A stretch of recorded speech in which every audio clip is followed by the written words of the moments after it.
Meditation and its utility in daily life.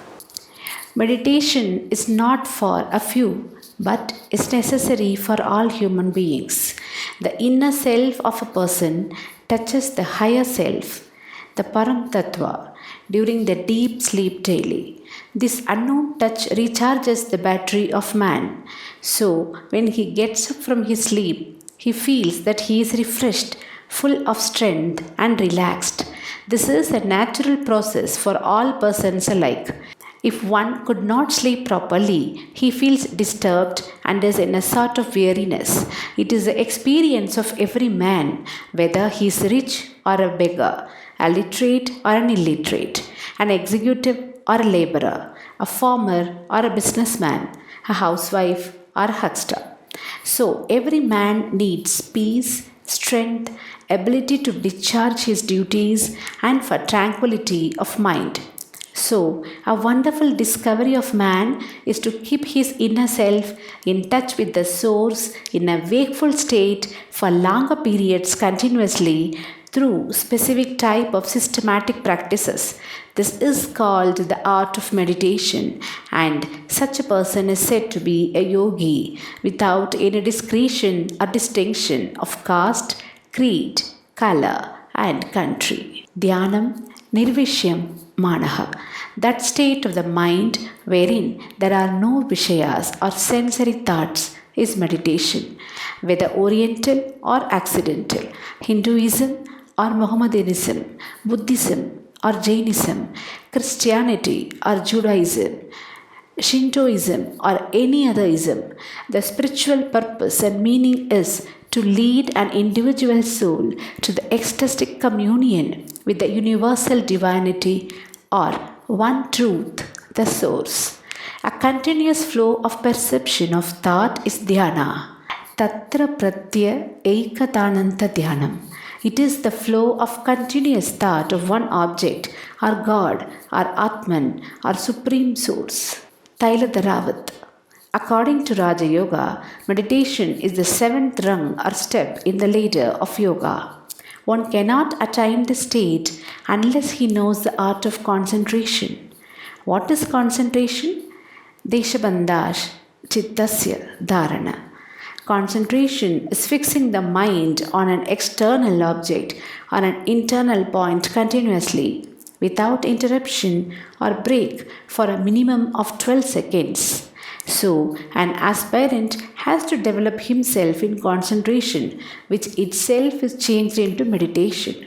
If his state of keeping the mind focused at one object or point, subject, continuously and spontaneously for 12 into 12, that is 144 seconds. It is termed as dhyana in Sanskrit scriptures, which comes from the root dhi.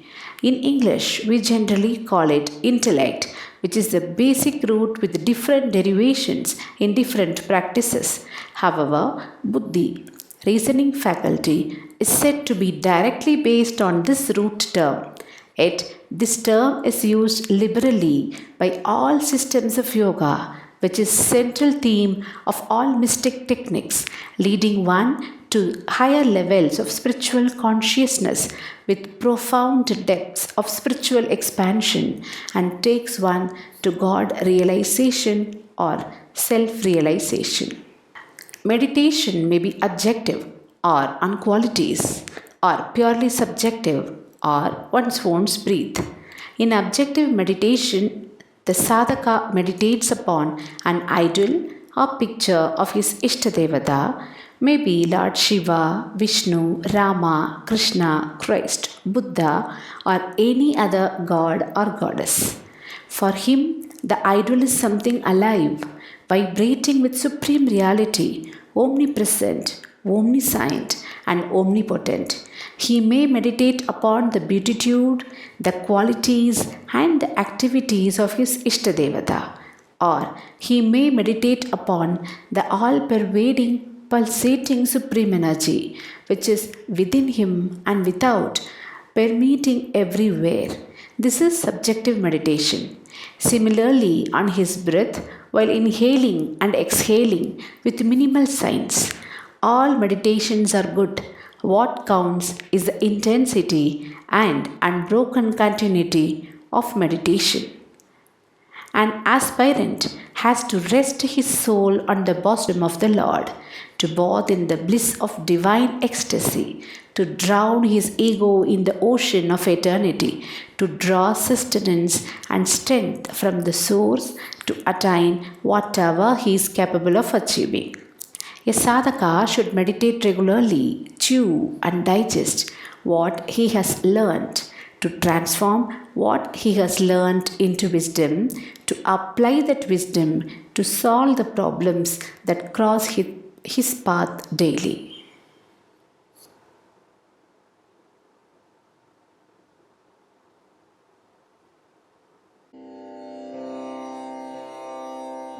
Oh.